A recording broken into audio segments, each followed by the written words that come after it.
Salut, je sais, mes vidéos c'est un peu à la ramasse en ce moment. J'ai eu un problème pour ceux qui le savent sur Instagram. J'ai perdu ma petite chaîne qui s'appelait Foufing, voilà, je vais pas en parler sans temps parce que je vais me mettre à chialer, du coup j'ai pas trop envie. Enfin bref, vous avez vu le titre, on va parler de manga. Cette fois-ci, c'est l'édition Kiun qui m'a envoyé ces mangas. Je les remercie vraiment, je mets leur Instagram ici et en description, donc allez checker pour voir toutes les nouveautés au niveau de leur manga. Donc ils m'ont envoyé 3 séries. À la base, ils devaient m'envoyer 2 séries, mais ils se sont dit on va en mettre un petit bonus et ça fait plaisir. Du coup, le petit bonus, c'est celui-là. C'est le petit tanuki. Attendez, on voit rien. C'est le renard et le petit tanuki. Mise au point s'il te plaît mec. Voilà. Super kawaii, c'est un shoujo. Et ils m'ont envoyé 2 séries que vous devez sûrement connaître. Donc on a My Hero Academia. Trop de la balle, c'est trop bien. J'adore, on dirait que je suis une youtubeuse pro.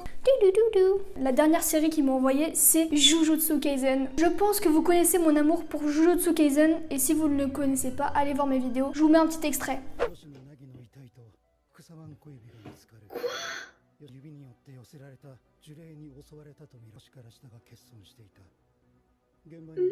Avant, n'oublie pas de t'abonner, de liker, ça me ferait super plaisir. Et dis-moi en commentaire si la vidéo t'a plu ou non, bien sûr, dans la politesse. On va commencer tout de suite.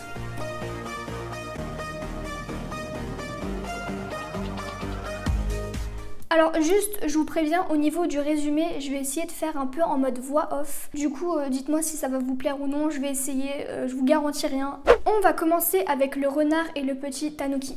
Mise au point, j'aime trop, vraiment. Donc c'est un manga qui vient de l'auteur Mi Tagaya, voilà. C'est une bouffée d'air frais. Vraiment, quand je vous dis c'est une bouffée d'air frais, tu lis ce manga, t'es heureux quoi. Genre surtout en ce moment avec le Covid, je sature et ce manga il fait vraiment plaisir. Le style de ce manga c'est de la comédie, de la fantasy, du surnaturel et beaucoup de kawaii-ness. Hein. Ça n'existe pas ce mot, mais c'est pas grave, on invente des mots tous les jours avec Lena. Le tome numéro 1 est apparu il n'y a pas très longtemps chez Kiun. Il n'y a que un tome pour le moment. Le deuxième tome, je vais vous écrire ici la sortie du deuxième tome parce que j'ai oublié. Je vous laisse tout de suite avec le résumé. Cette histoire va se focaliser sur le renard du nom de Senzo. Ce renard, il est surpuissant, il est craint de tous les animaux, à tel point que les dieux, pris d'une vive colère, le plongèrent dans un profond sommeil de 300 ans. 300 ans plus tard, à notre époque, donc à l'époque du manga, il décide de l'en sortir. Cependant, il y a une condition. Et cette condition, c'est qu'il doit s'occuper du petit tanuki Manpanchi pour qu'il fasse de lui un digne serviteur de la déesse du soleil. Bien sûr, pendant ces 300 ans, le renard Senzo a perdu toute sa puissance. Et ce petit tanuki possède des pouvoirs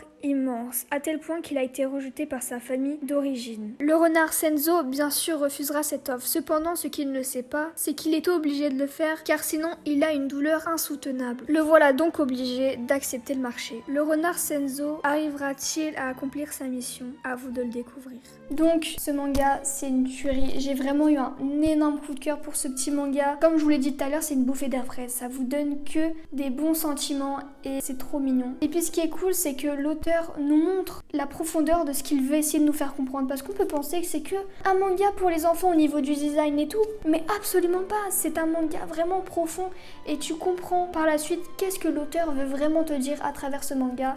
Et franchement, je le trouve trop kawaii du coup. Foncez pour le prendre. Si je devais le noter, je lui mettrais un bon 8 sur 10.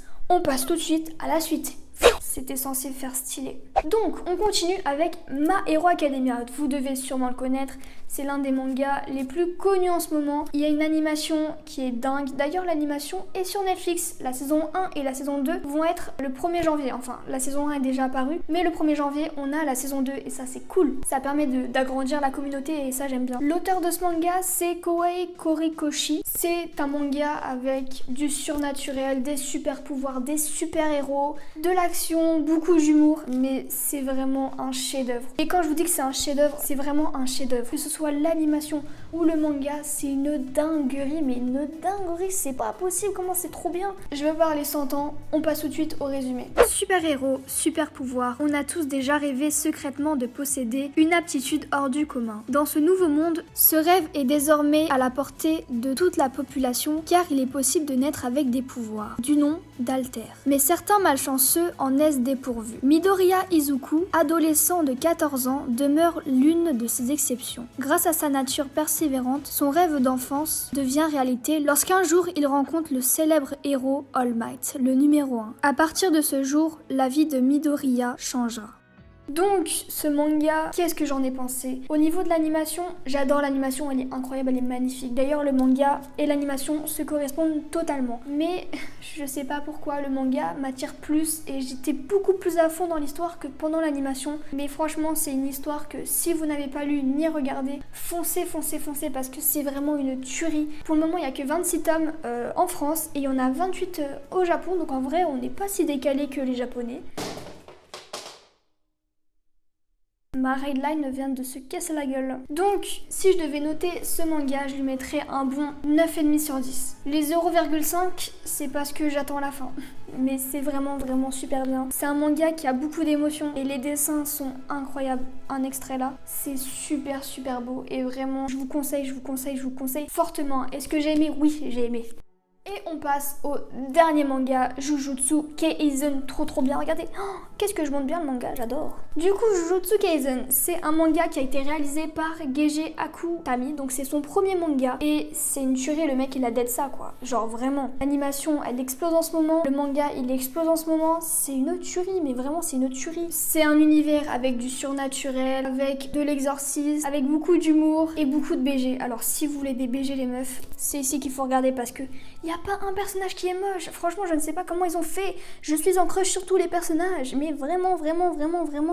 Mais pourquoi c'est aussi bien Jujutsu Kaisen? C'est parti, le résumé. Chaque année au Japon, on recense plus de 10 000 morts inexpliquées et portées disparues. Dans la majorité des cas, ce sont les sentiments négatifs des êtres humains qui sont en cause. Souffrance, regret, humiliation. Leur accumulation dans un même endroit provoque des malédictions souvent fatales. C'est ce que va découvrir à ses dépens Yuji Itadori, lycéen et membre du club de spiritisme. Il ne croit pas aux esprits, mais contribue quand même aux missions de son club. Jusqu'au jour où l'une d'elles tourne mal. Yuji trouvera le doigt de Sukuna, une relique de classe S beaucoup trop puissante et qui attirera énormément de monstres. En plein danger, il aura la seule solution de devoir manger ce doigt. Le voilà possédé par Ryumen Sukuna, le célèbre démon à 2 visages. Pourtant possédé par le démon Sukuna, Yuji réussit à reprendre le contrôle de son corps. Du jamais vu. Malgré tout, il est condamné à mort par l'organisation des exorcistes. Une sentence qui pourra être repoussée qu'à une seule condition. Trouver et ingérer tous les doigts de Sukuna afin d'éliminer la menace une fois pour toutes. Et pour cela, l'adolescent va devoir s'initier à l'art occulte et mystérieux de l'exorciste. Pour le moment, il n'y a que 6 tomes. Le numéro 7 sort le 6 février 2021 et il y en a 13 au Japon. Bon, les Japonais sont un peu plus rapides,